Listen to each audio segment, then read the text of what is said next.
Hello and welcome back to my channel. I am Luna and this is my bookish channel. So today's video is all about the bookish hopes, dreams, goals that I've got in 2026. And I didn't want to focus on the reading goal too much. Like, I do have a reading goal, but I wanted to focus more on, I don't know, meaningful things. And so I have created a list of things that I'd like to do and I'm going to share those with you. You can also go on my Substack.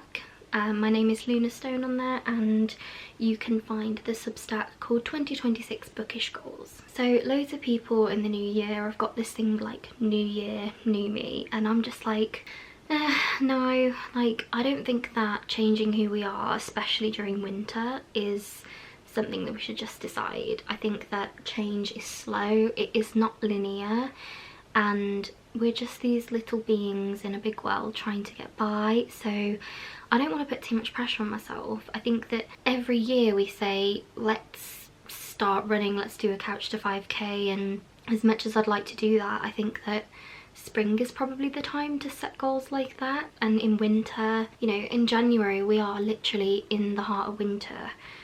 It is going to be the coldest few months, it is going to be the darkest few months, and I just don't think that change necessarily happens during winter. I think winter is a time of coziness and hibernation and essentially taking a leaf literally from nature and animals and following the fact that they gather all that they need for winter, they rest and they promote and embrace, well, I suppose, rest and rejuvenation, ready for the spring and the summer. And I think that that's maybe something that we should take a note of. So my main goals this year are things like reading books, reading certain books, and learning something new. I'm currently learning chess and I'm also learning Danish. So yeah, there's things like that. Just calming, cozy things, and maybe when we get to spring I might relook at those goals and do some of those sort of life-changing things. But in my opinion, books can be life-changing. One thing I will say as well, you may have already noticed, I have not got a very good throat at the moment. So I am trying my absolute best and I needed to film this video because it goes up on Sunday. So yeah, you'll have to forgive me for that. So focusing on the little things that we can do, I have set myself some goals in relation to books, and yeah, without further ado, here are my bookish goals for 2026. Let me know in the comments if you have any similar goals. So my first one, which I don't really hold myself to, is read 85 books. Now last year I read 81, I think it was. I thought it was like 80, but then I was looking through my Goodreads today and I was like, I think I've counted 2 of the books as just one book because it looks similar, and it's The Serial Killers and Face to Face for Serial Killers. One is by Brian Ines and the other is by Christopher Perry D, and I think I've only classed one in my Substack reading wrap up. So yeah, I realised that today. But yeah, so whilst I'd like to read 85 books, it is not something that I'm completely holding myself to. It's just like a little fun goal, and it's just something to kind of, I don't know, just work towards, but also not pressurise yourself, because if you're not enjoying a book, don't read it. If you're not feeling like reading, don't read. You know, it's not something, it's not this super pressurising hobby. It should be something that we enjoy. So I think that embracing that is more important than setting a goal of like 200 books and then forcing myself to finish books that I don't like, or forcing myself to read books that I'm just not feeling, or yeah. So I pick up books based on how I feel. I see myself as a mood reader, and yeah, that's something I'm focusing on. Just picking up the books that I like, and if I get to 85, then there you go. Like, I don't read for the challenge, I read for happiness and fun and for feeling content and fulfilled. So yeah, my mind does crave a number goal, so yeah, that is why I've set myself one. So bookish goal, hopes, dreams number 2 is to finish writing my second book. Now, I have spent the last 2 years writing and re-editing my debut novel Love in Balance, which can pop up here. Even though I do have a physical copy, I just can't be bothered to get out of bed right now. But yeah, I'm setting on relaunching it soon. I've just had a few issues with Amazon and Ingram Spark, and yeah, basically I rejuvenated the book. I refreshed it, I ensured that the format was looking professional, made sure that there were things that were correct in the book, and yeah, I just made it better. And I went to relaunch it, and every time I ordered my book from Amazon, they sent me the old version. So I can't promote it until I know that they are sending the new version to people, because the cost is more than it was for the old book, and I am not going to allow people to buy my book for more expensive and receive an old copy. I did start writing book 2 last year, and I have got like 40 something thousand words, so I do think that finishing that book is an achievable goal, but I also don't want to put too much pressure on myself, because I have quite a busy life, quite a hectic life, and being autistic, I can get quite stressed sometimes, so I don't want to overwhelm myself.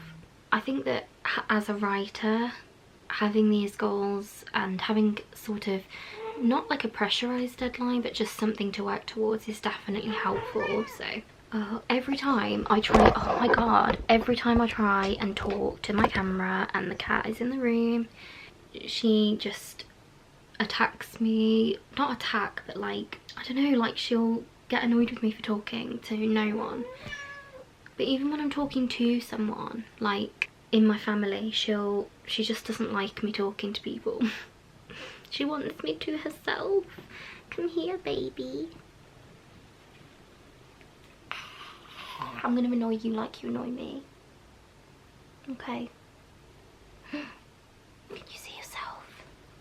Go on then, baby, thank you. Let me carry on, please. So, the next... She's going to knock over the camera. Bob, please. No, don't mess. Don't mess.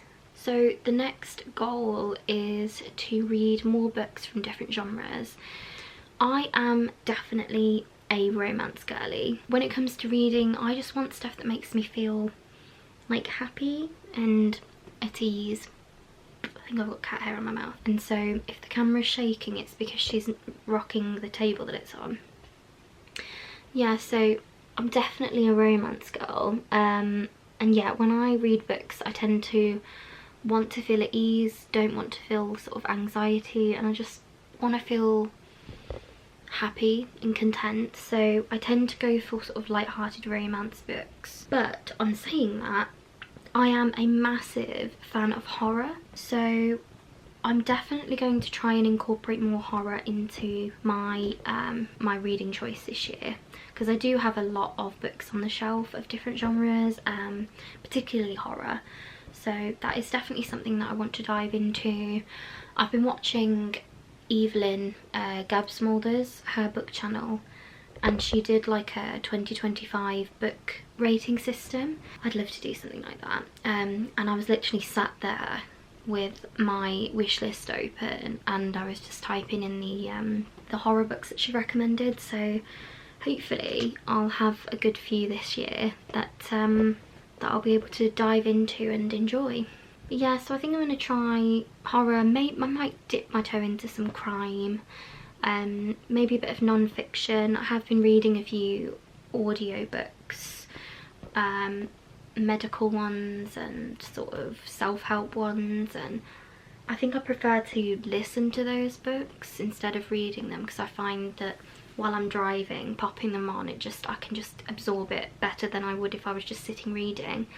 I'm the kind of person that if I'm actually reading a book, I want it to be sort of thrilling and comforting, and I just don't really absorb non-fiction books actually reading them from a book. I prefer to listen. So but I've also got some graphic novels that I'd like to read to my fiance for Christmas. I bought him quite a few graphic novels, so I'm thinking of reading those. It includes like Terry Pratchett, the Discworld series, but in graphic novel form, so I'd like to check those out. Yeah, I think that that'll be fun to try and read a few different things. So my next goal is to read more books from like small self-published authors. Oh my gosh, she's literally rocking the camera to the point where it's just leaning backwards. It's absolutely ridiculous. I don't film with a cat in the room if this is what happens. Right, can you please? By the end of the video, the camera is probably going to be like in my garden and I'll still be sat on the bed like... She's leaning further and further back every time I push the table back. I'm not even going to be in the camera finder soon. Okay, so yeah, so read more books from small and self-published authors. So since I myself am a small self-published author, this is like a big one for me, because supporting others and like putting good vibes into the world, well, that is basically what the book community should be, and that is what I want to do. So small authors really need that support, and you know, we all have to start somewhere, and all it could take is just one person to give your book a chance, and then it could start this snowball of, you know, word of mouth or sharing it online, and then it becomes someone else's favourite read. And that is how authors get out there. They need people to read their books. They need people to take them as seriously as they would take a bigger author who is already established, because yeah, that's exactly what we need. Because getting an agent and being traditionally published is so difficult, and we work so hard by ourselves, so it would be nice if people could actually give us a chance. So that's what I aim to do. I did read a few books last year. I found people, I became friends with them on BookTok and Instagram, and then I gave their books a chance and I really enjoyed them, and it felt good supporting someone who I know is going to notice the difference in their sales and in their read pages on the publishing site that Amazon uses. So it's nice to know that you're making a difference to someone, and a noticeable difference, because let's face it, like, we can buy a book from a really established author and they're not going to know the difference between, well, whether you buy it or not. Whereas a small author, each sale is like, it's personal to them, and I just think that there's no better feeling than supporting someone who really, really appreciates that. My next one is to review more books online. Now, we can quite easily read a book and then just put it down and move on, which I think quite a lot of people do. I've definitely done that in the past, so, and I am an author, so I literally rely on reviews. But yeah, taking time to review that book with or without a star rating, because I don't star rate books anymore. I don't think setting 5 stars is worth it. I don't think that giving a star rating reflects how I feel about the book. I'd much rather put into words how I feel about the book, because I could give something 3 stars and someone could be like, that's really not a very good review, and I'm like, no, it was a good book, it was well written, I just didn't vibe with it, like I didn't feel connected to it. And it's absolutely not a reflection on the author, it's more of a reflection on the fact that it's just my personal taste. And I could give something 1 star because it's genuinely not well written, or I could give something 1 star because it made me feel awful but the writing was really good. Like, I don't agree with star rating, so I'd much rather just talk about the books, and reviewing them in that way I think is much more helpful for consumers. And when they look at reviews, they want to know what you think rather than just a star rating. And also, being someone who is, well, autistic, I am not very good in terms of stars and things like this. I think I need to see what someone actually thinks of the book rather than just how many stars out of 5 they would give it. So yeah, that is what I would like to do this year. I would like to put in writing or speak about individual books and reviewing them, because again, that could really help some authors out. And the last goal is to buy less books from Amazon. So this is a huge one for me. My cat is literally staring me right in the face, and now she's kicking the blanket. not going to complain. She's keeping quiet and she's letting me film a video. But yeah, so if you don't know, Amazon is not very good for authors at all, especially smaller ones who rely on payment through Amazon alone. Now, I use Amazon, and this is literally the place where I get my books published, the place where they are printed through, the place where, well, where I have expanded distribution, global distribution. So my book would be listed in Waterstones online, for instance, and if someone buys that book, it will be printed through Amazon and sent to them. And Amazon basically take a ridiculous percentage of the book, and I think it's something like 55%. Now, my book is £10.90, I think, and the printing is like £5 something, and yeah, I only get like £1 something per book sold. I get more for the Kindle copies, but even then it's not a lot. And I think for expanded distribution, so like I said, if someone buys my book on Waterstones website, I'd get like 40p.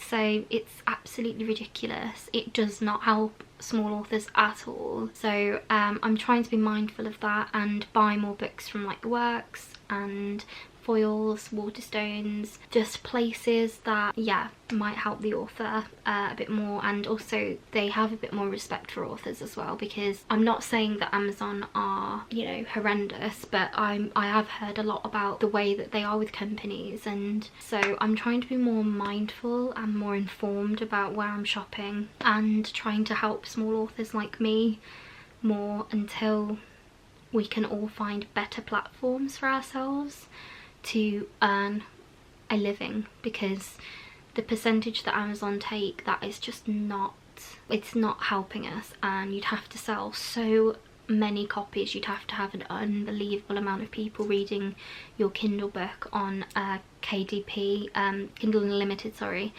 in order to even break even and just, yeah, to pay yourself for the hundreds of hours that you've put into writing that book and the money that you spent on illustrators. And yeah, so it's basically just a horrendous thing. And so yeah, I'm trying to just be more informed and think about this thing.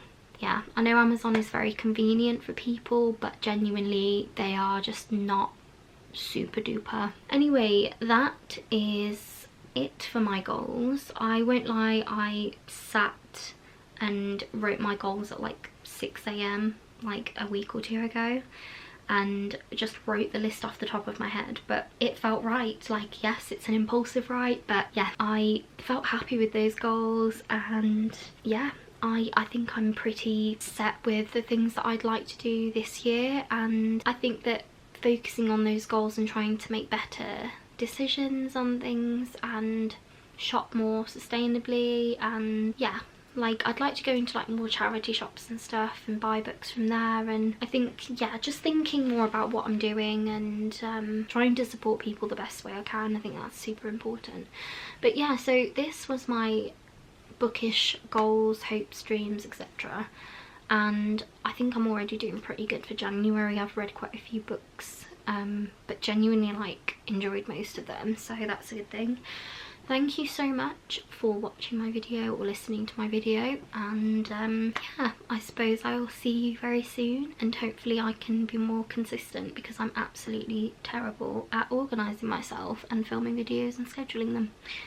So yeah, hopefully I'll see you here next week.